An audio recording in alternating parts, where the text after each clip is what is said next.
A year from our past.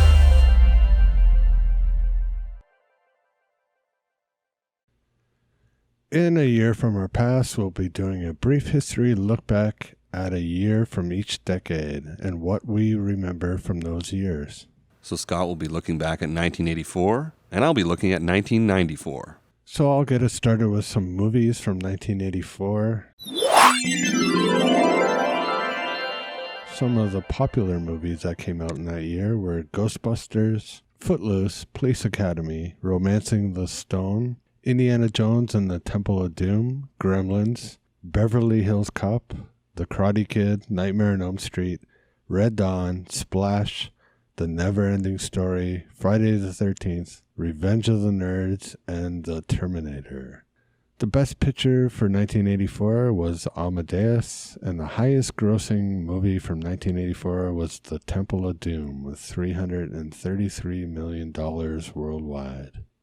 1994 saw a slew of great films, including True Lies, The Mask, Interview with the Vampire, Four Weddings and a Funeral, The Lion King, Dumb and Dumber, Speed, The Crow, Quiz Show, Forrest Gump, Clerks, Pulp Fiction, and The Shawshank Redemption. The movie that walked away with Best Picture that year was Forrest Gump, and the highest grossing picture was The Lion King, with an almost $764 million gross worldwide. So both decades had great movies. In my opinion, the fourth year of any decade seems to have the best movies of all time. So like whether it's 74, 84, 94, 2004, I think, just the best movies of all time come out in that year for some reason. I mean, the 80s had, it's the best. I think it's the best year in all cinema. Karate Kid, Ghostbusters, Footloose, Romancing the Stone, Indiana Jones, Splash, movies like that. It was very kid geared in that year, which obviously I was a kid, so I love movies like that. The Never-Ending Story, I loved. And some of the other movies I didn't see in that year that were kind of more adult oriented were like Police Academy, which is super funny, and I would recommend watching that. Revenge of the Nerds was great. It's the first movie that I think I saw pubic hair in.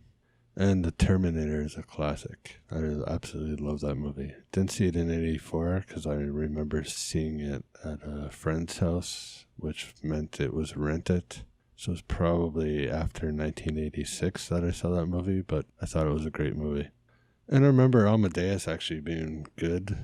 I don't know if it would have been my top movie that year, but obviously the Indiana Jones movies, like Temple of Doom, was a great sequel to Raiders of the Lost Ark. And the movies in 1994 are just as good. I mean, some of my favorite movies, like The Shawshank Redemption is one of my favorite movies. It's in my top 5. Like I think I mentioned before that The Last of the Mohicans is one of them. But also The Shawshank Redemption is probably one of my favorites. And definitely my favorite Stephen King movie of all time. Forrest Gump was good.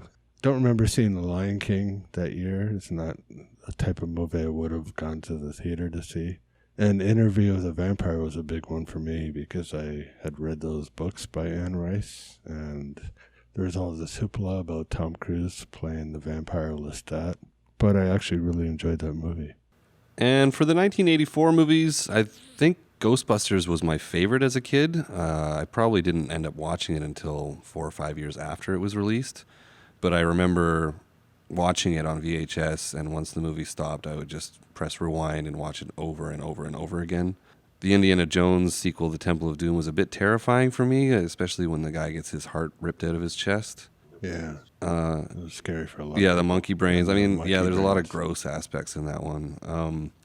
Nightmare on Elm Street I thought was really good for a horror movie. It had a really good concept, like don't fall asleep because that's when the villain comes after you. And I think The Terminator was amazing as a film. I think Amadeus is pretty good. I heard it's like very historically inaccurate, but I heard aside from that, it's pretty entertaining. For the 1994 movies, I think this is probably my favorite year in the 90s for movies. I think Pulp Fiction was groundbreaking in terms of its storytelling, how it just jumps back and forth. Forrest Gump was, Forrest Gump's always a good watch. I know some people who don't really care for it, but I think it's a pretty good movie. Shawshank Redemption, anytime I see that on TV, I'll stop what I'm doing and watch it. And I think Four Weddings and the Funeral is, really entertaining as like a British comedy. And The Lion King, that's one of those movies that, after I watched horror movies when I was a kid, I would put on The Lion King so that I wouldn't get nightmares that night. Yeah, the fourth movie of every decade has great movies. I think I agree with you. And in 1984 in music, some of the hit songs that came out were Footloose by Kenny Loggins, Jump by Van Halen, Ghostbusters by Ray Parker Jr., Dancing in the Dark by Bruce Springsteen, Sunglasses at Night, Corey Hart, which I threw that in because it was a great Canadian song, I Want a New Drug by Huey Lewis and the News, and Legs by ZZ Top. The song of the year from the Billboard Top 100 was When the Doves Cry by Prince, and the Grammy for the song of the year was What's Love Got to Do with It, sung by Tina Turner.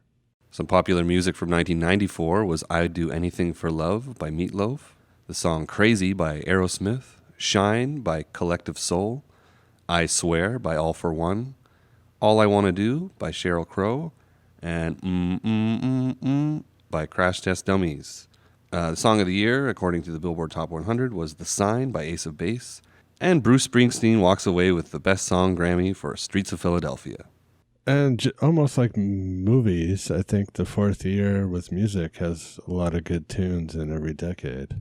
I remember 1984 because I was a huge ZZ Top fan. It's the first band that I ever actually joined the fan club. So like back then you had to mail something out, and I got, this letter from the fan club and a bumper sticker and all this stuff from ZZ Top. So I remember where I was living at the time and all that type of thing.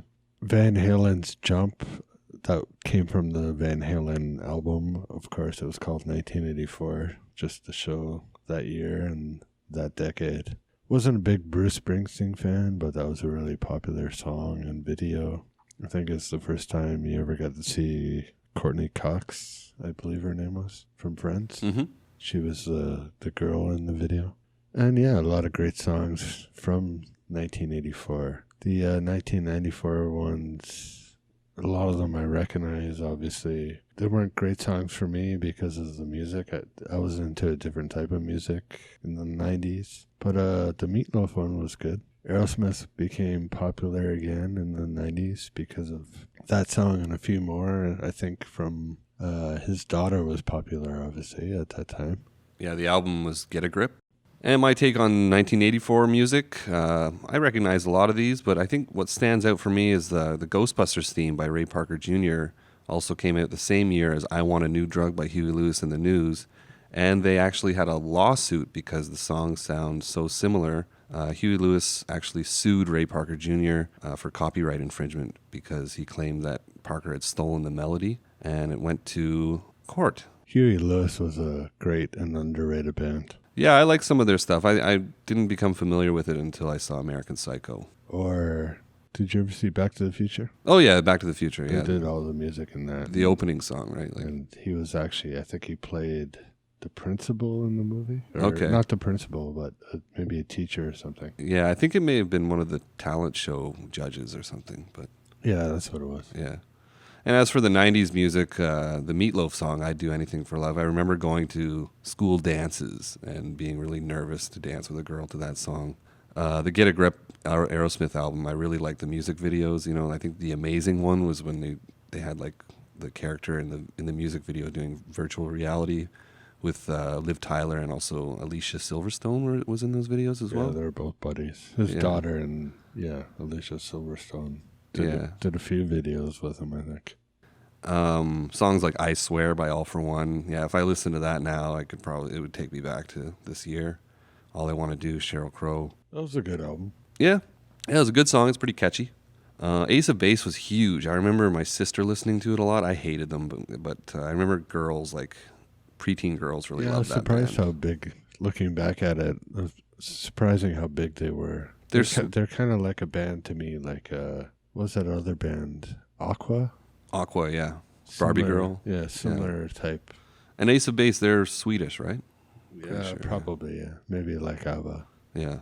And The Streets of Philadelphia by Bruce Springsteen. I remember that from the film Philadelphia. I thought it was pretty good. Again, 10 years difference. Bruce Springsteen had some hit songs in both decades. Right.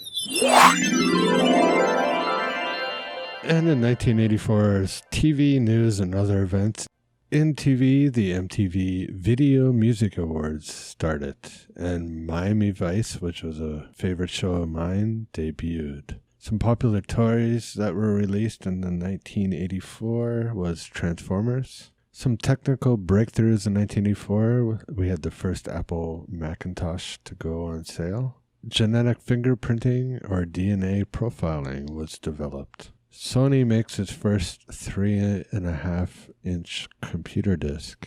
Sony and Philips introduced the first commercial CD players.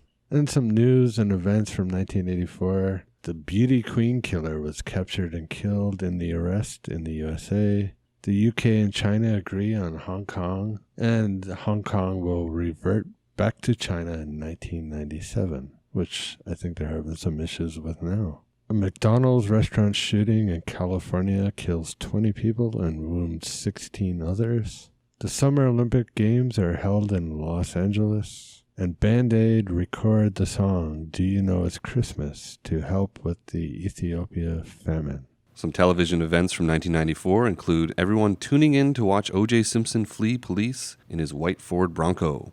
Also, ER and Friends debut on NBC, establishing NBC's dominance of the Thursday night lineup. And also in 1994, the Independent Film Channel, or IFC, debuts. Some popular toy releases in 1994 include the Power Rangers toys, which accounted for $1 billion in sales that year.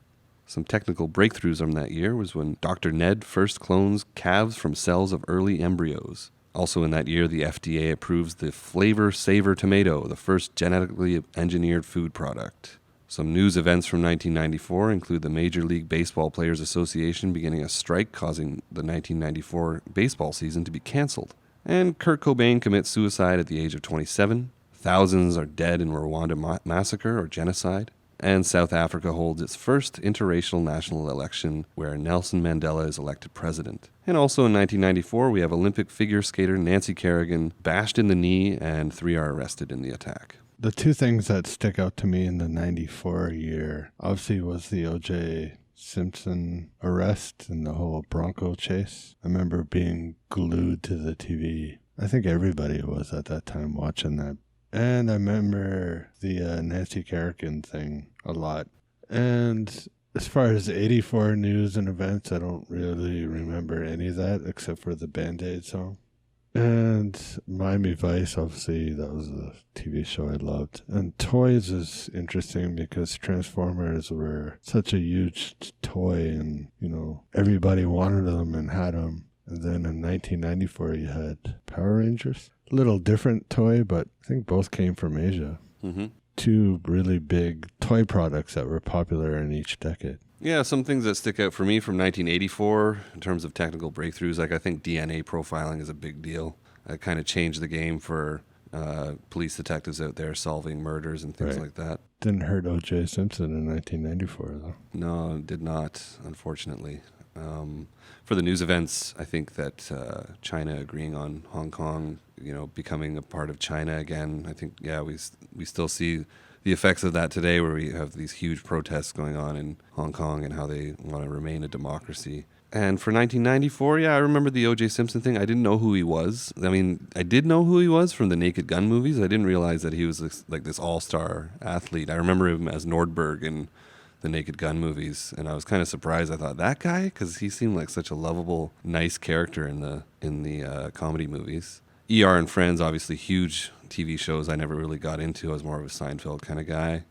I remember having the Power Rangers toys.